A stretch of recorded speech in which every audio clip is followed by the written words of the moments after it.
2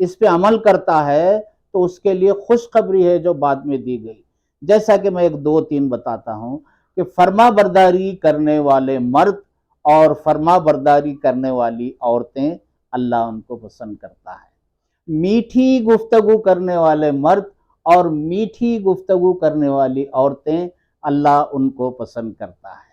راز کی بات کو راز میں رکھنے والے مرد اور راز کی بات کو راز میں رکھنے والی عورتیں اللہ ان کو پسند کرتا ہے. اس طرح روزہ رکھنے والے مرد اور عورت، خیرات کرنے والے مرد اور عورت، اور بہت ساری چیزیں ایسا ہے.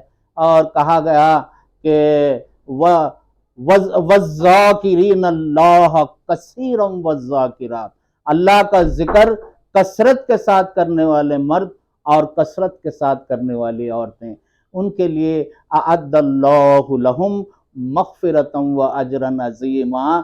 آپ لوگ یہ آیت نکال کر دیکھو، 22 پارے کے فرسٹ پیج میں آپ کو نیچے سے شروع ہوتی ہے، اور آیت نمبر 34 to 35. ماشاءاللہ، بہت خوب. اگر کسی کو یہ 11 آیتیں معلوم ہو جائے، اگر علم اس پہ ہم عمل کرنا شروع کر دے ہر انسان، تو اس کی زندگی بہت آسان اور کامیاب ہو جائے گی.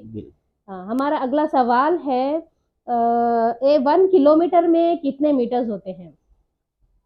دیکھیے 1962 میں میٹرک سسٹم آیا انڈیا میں.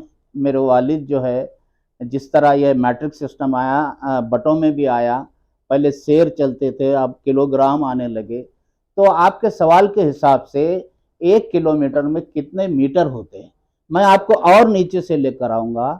یہ اس کا 1 mm، اس کو 1000 سے کیلکولیشن کیا گیا. 1000 mm کا 1 میٹر ہوتا، اور 1000 میٹر کا 1 کلومیٹر ہوتا ہے. تو اسی طرح بٹوں میں ایسا ہے، 1 ملی گرام 1000 ملی گرام 1 kg اور 1000 kg کا 1 ٹن ہوتا ہے. تو ہر چیز یہ کیلکولیشن کی گئی 1000 کے حساب سے. جی بہت خوب. ہمارا اگلا سوال ہے، ہندوستان میں اسلام کب اور کہاں سے آیا؟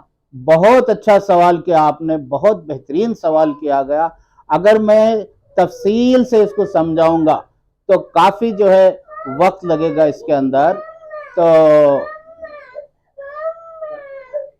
سب سے پہلے اسلام جو ہے کیرلا سے آیا. کیرلا میں جو ایک بادشاہ تھے چرامن پیرومول، اور وہ بادشاہ جو ہے ایک رات اپنے محل کے اوپر کے حصے میں بیٹھے ہوئے تھے، آسمان کی طرف دیکھ رہے تھے وہ بادشاہ.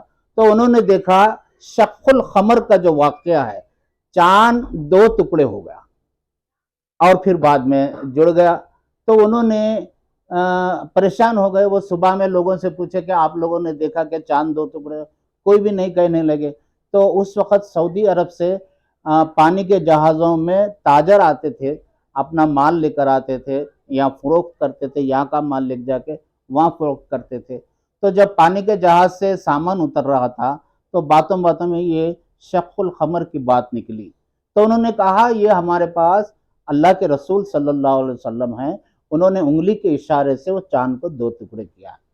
تو فوراً وہ بادشاہ کے پاس ان لوگوں کو لے گئے، بات چیت ہوئی، سب کچھ ہوا. بادشاہ چرامن پیرومول اب مدینہ جانے کی تیاری کرنے لگے، کہے میں ملنا چاہ رہا ہوں آپ کے پیغمبر سے.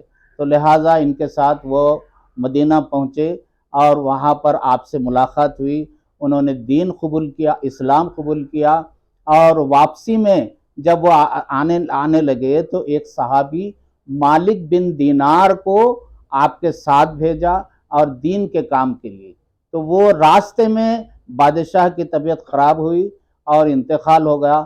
تو ان کو ایک سمندر کے کنارے، یہ جیسا کہ عمان، سلطنت عمان کے پاس ان کو دفنایا گیا.